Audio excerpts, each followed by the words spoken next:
So we've used our knowledge of physical properties of solubility, density, and all those things to figure out who stole my cupcakes.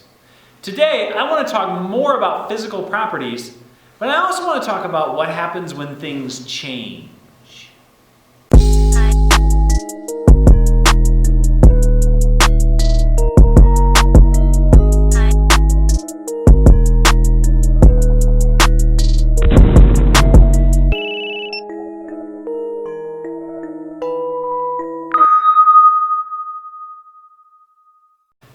Okay, we've talked a lot about physical properties. Let's take a look at this sheet of paper again. We know that this sheet of paper has a certain density. We know that it probably doesn't dissolve in water. We know that it has all kinds of properties like texture and shape and all of those things.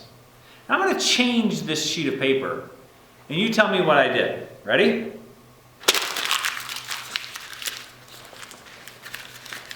Boom. There you go. Did I change the sheet of paper? You bet I did. I changed the shape of this sheet of paper. But did I really change the paper? Is it still paper? Well, yeah, it is. In fact, I can get the paper back similar to what I did before. I mean, it's still made out of the same stuff. It's still the same density. It still doesn't dissolve in water. It still has the same properties that the paper had before intrinsically. I just changed the shape of the sheet of paper. I can also rip the sheet of paper. That changes the shape of the sheet of paper, but guess what? It's still paper. That means it has undergone what we call a physical change.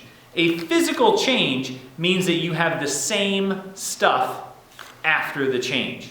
I started with paper, I ended with paper. It's the same stuff. We've actually talked about some physical changes in class here. What about solubility? If I take some water, get some water here. Got some water, and I put some salt in it. What's going to happen to those salt crystals? Well, the salt crystals behave very similar to the sugar. They're going to do, what's that word we use? Dissolve. They dissolve inside there. So I started off with salt. What did I end up with? Well, I ended up with kind of a mixture of salt and water. There is still salt in there, right? If I tasted this, what would it taste like? Well, it tastes like salt water. I would still be able to taste the salt. The salt didn't actually go anywhere. It just kind of broke apart and is stuck in between those molecules. Now, just like the paper, I was able to get the paper back. Can I get this salt back? How would we do that? Well, one way is I could take some of this, put it here, and just let it evaporate. If I let that water evaporate out of there, I'm actually going to get the salt back. Another way to do it is actually speed up that process a little bit with some fire. So here I have a Bunsen burner. A Bunsen burner is essentially just a flame. We take methane gas, come here, we burn it, and we create this flame. And I have with me, I have my little piece, part of salt here. I got my salt water that I put on this evaporating dish. And what I'm going to do is I'm going to put this in the flame and let's see what happens. So this is very similar to what would be happening if we just let this thing evaporate. So I'm going to sit this here for just a minute. It's got to get kind of warm. We will start to see that the water does what? The water actually starts to boil. And then it turns into a gas. That water turns into a gas. Now think about that change. If we had water beforehand, that's liquid water in here, and then above this, we then have gas. You can see the steam actually coming off of this. What is that water made out of as it evaporates out? Well, the liquid water is H2O, right? Does anybody know what the steam is made out of? Well, it's also H2O, right? So the water, ooh, this thing's really getting hot. The water beforehand was H2O. The water afterwards was H2O. That's also a physical change. Nothing ever changed. Look at here. Here's the salt. That salt I now got it back. It didn't go anywhere. It was just stuck in with the water. And if I can get rid of the water, I can then get the salt back. So dissolving is a physical change. Boiling, as I boiled the water off, is also a physical change. You may have heard water being described as H2O. Now what does that actually mean? Well, the H actually stands for an atom. The atom hydrogen. And hydrogen, we can kind of look, if we look at this model, we can say is this little yellow ball, okay? And this is actually gets to bond or connect with the other molecule, or the other atom, and that's oxygen, H2O. The H stands for hydrogen, the O stands for oxygen. So these two hook up like this, and they create a water molecule. But wait, I said H2O. What does the 2 mean?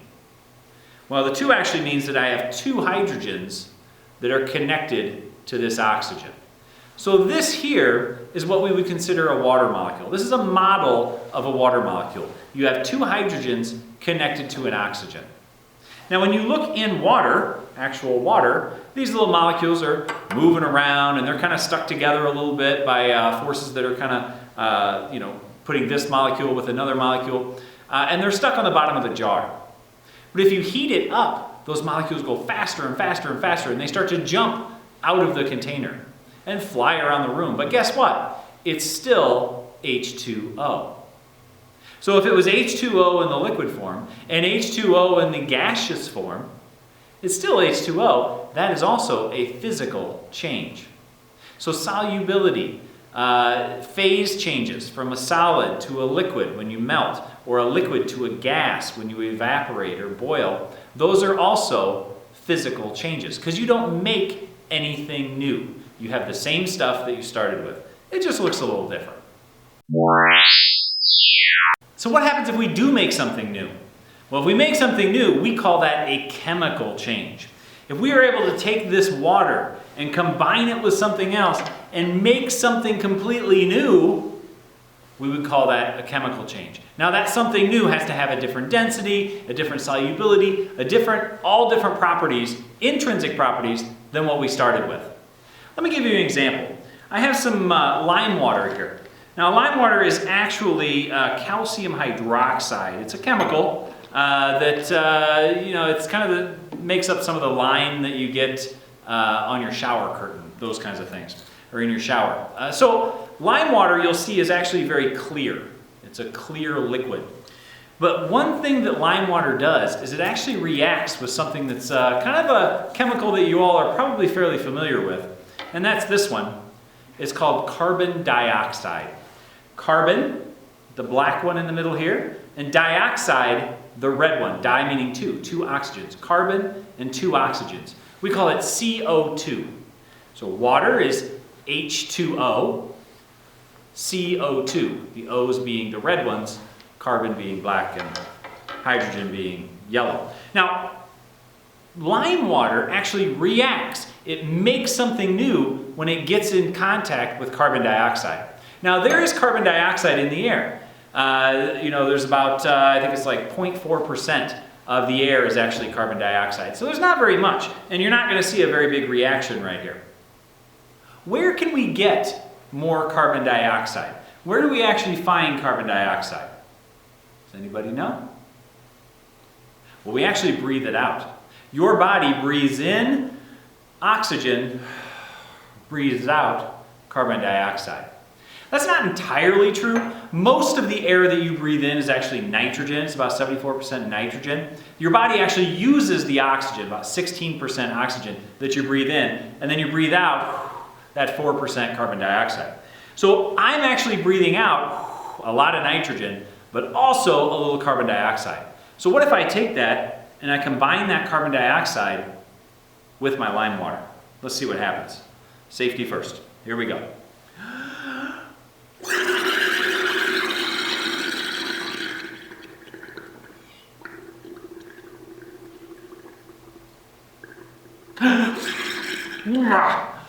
Whew.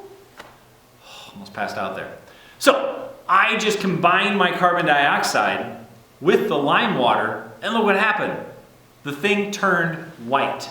That whiteness in there is actually the lime that's combined with my carbon dioxide, and it is a new thing. The white part that's in there, and it's actually turning into white chunks that are actually not even dissolving, that's new. That's a new thing that we didn't have before. That makes that a chemical change. Where's another place we can get carbon dioxide?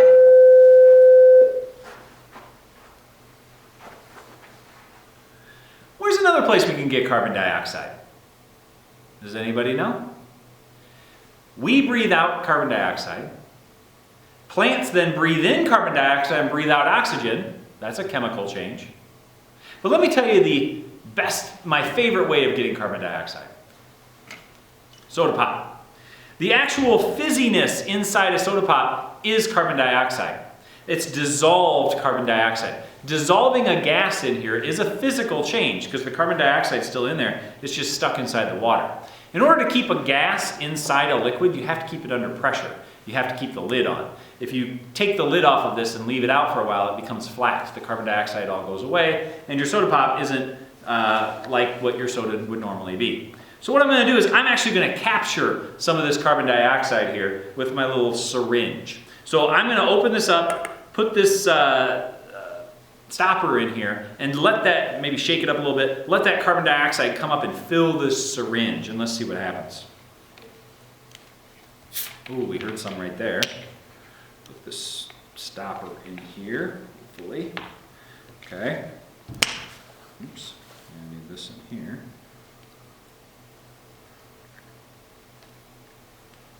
And then kind of shake things up a little bit. I can see some fizziness in there. See if I can get some of that out of there.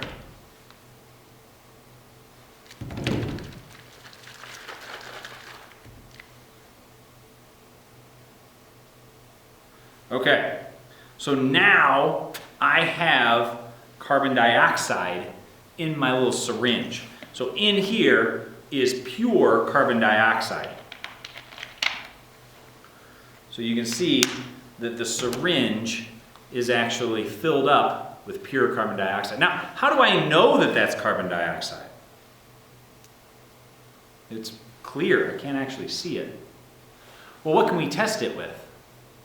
That's right, we can test it with lime water. Let me take some more lime water here. Put this in here.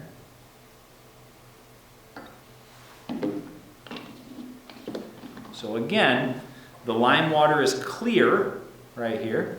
And if I put the carbon dioxide in, all right, here we go. I'm going to put this in the water here, and then I'm going to bubble in the carbon dioxide.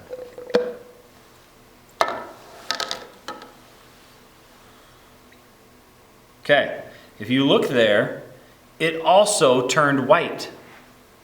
It also turned white. Now, I didn't need a lot of carbon dioxide that time, did I?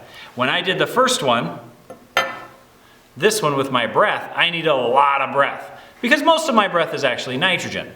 This one that I did with the pop was pure carbon dioxide, 100%. So it turned the lime water white right away. Changing lime water with carbon dioxide is a chemical reaction. We have something brand new. Another chemical reaction that we've actually already seen was the Bunsen burner.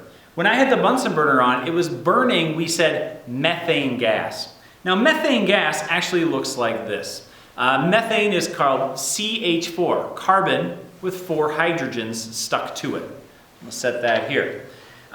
Whenever you burn something, you actually combine it with oxygen. Oxygen looks like this. It's called O2. This is 2 oxygens kind of double bonded, stuck together. So when we take these 2 things and combine them together, all of these atoms in here rearrange and trade partners, and they do something funny, and they make something brand new. So these 2 things are now gone, and they actually make these 2 things. Now these 2 things we're actually fairly familiar with. This That carbon that used to be stuck to all of the hydrogens is now stuck to some oxygens. So this is CO2. It makes carbon dioxide. Well, what happened to the hydrogens that were on here? Well, they have to go somewhere. They actually hook up with another oxygen. Remember, we added oxygen on that side. And they get O2, or H2O, water. So methane plus oxygen goes to carbon dioxide and water. These two things at the end, carbon dioxide and water, are completely different than the methane. They have different densities, they have different boiling points, they have different solubilities, they have completely different things. That is a chemical change. We have made something new. On your worksheet, you're going to see some examples of physical changes and chemical changes. Can you decide which of those changes are physical and which one of those are chemical? Go ahead and try to work through that worksheet, and I'll see you next time.